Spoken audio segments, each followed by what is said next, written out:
Ay, hindi po sana ako magfo-food vlog, kaya lang kasi dumating na po yung aking lutuan na clay.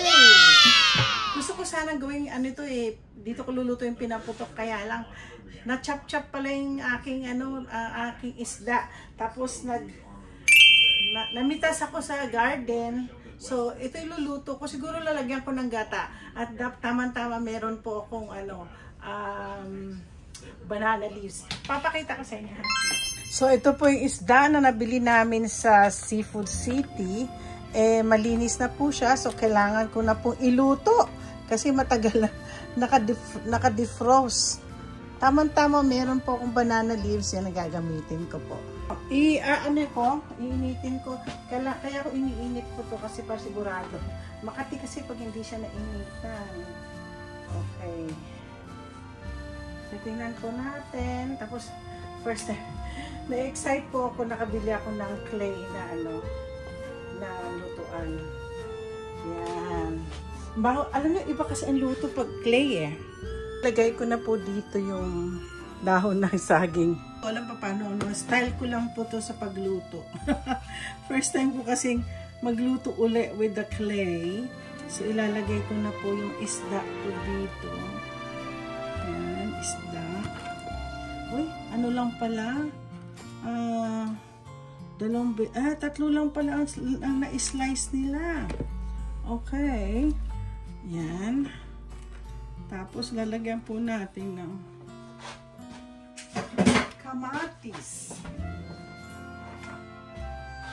Okay. Baliktad po sa pag ikayo ay baliktad na baliktad siya, no? Ayan. Damihan natin. Galing po sa garden ko to. Lahat yan. Okay, galing sa garden. Tapos, lagyan po natin ng sibuyas. Damihan ko yung sibuyas. Ang masarap kasi, no? Sibuyas. Lagyan po natin ng sibuyas. Sibuyas. Bawang. Damihan natin. Masarap ang bawang, ano? Tapos lagyan na po natin ng mga gulay-gulay. Ito po, ano kaya, yung sili lalagay natin dyan. Lalagay natin. Sarap pa po ng sili kaya. No? Fresh na fresh, malutong na malutong pa. Ilalagay ko na po lahat kasi masarap kumain. May sili. Yung kamatis, konti lang. Tapos, meron po ako ilalagay na gulay. Ang gulay ko po ay jackfruit. Langka. Para meron po tayo sarap.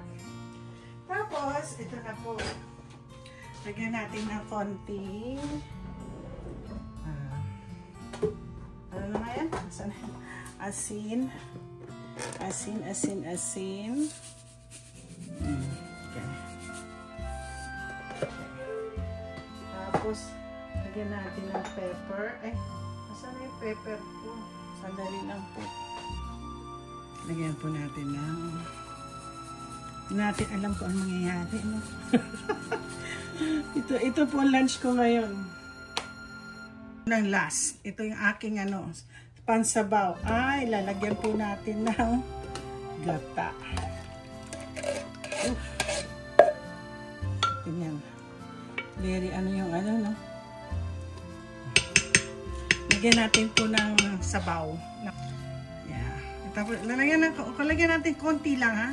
Konti lang. Tapos, isasara natin. At ilalagay po natin dito. Yeah.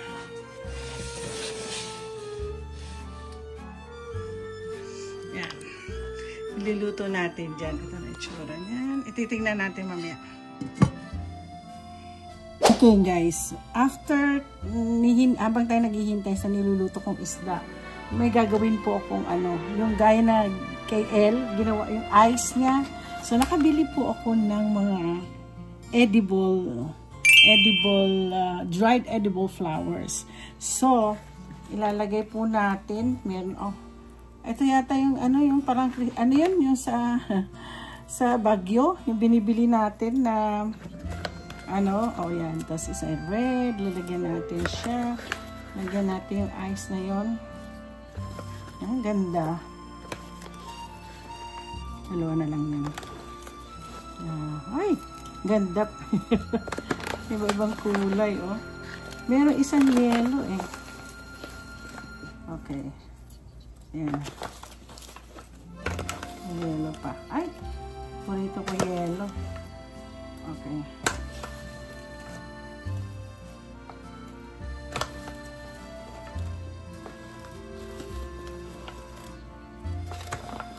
Yeah. Okay. So, lalagay ko sa kabila itong gagawin kong ano. Yan natin ng tubig. Tapos mamaya tingnan natin kung mabilis po ito.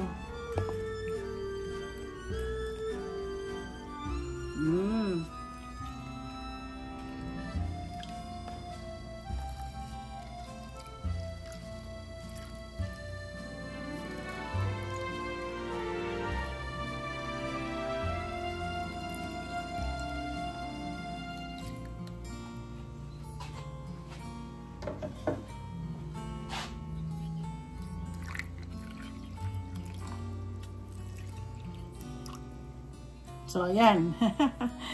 Tingnan po natin.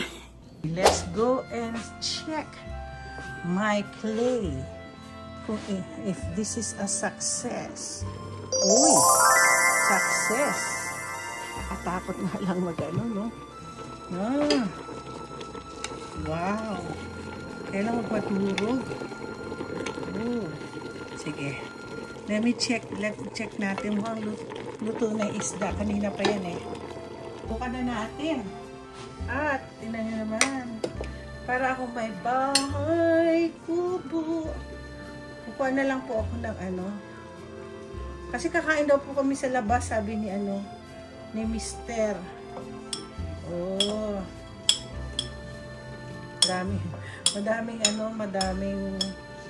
Madami siyang ano.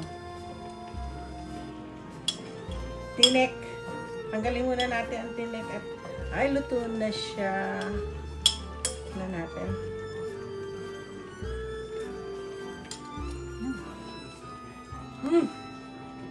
Ano? Yung isda parang pumasok yung pati yung lasa ng yung lasa ng nito, oh, langka saka yung sile, para siyang nagsalimuot. Ay, sarap. Okay, ewan ko, short lang siguro tong aking lutong to at natutuwa ako, nagiging parang Pilipinong-Pilipino ang aking niluluto ngayon. So, ito po ang aking, hindi ko alam kung ano ipapangalan ko dito, kung pinangat. Pinangat nga ba yun? Lagyan ko siya ng gata, eh. Ito po yung aking, ano, tilapia. So, mamayang gabi, ito po ang kakainin ko mamayang gabi. Kakain lang po kami mag-asawa ngayon sa labas ng lunch. Sarap. Marami po ako nilagay na garlic. So, don't forget to like and subscribe.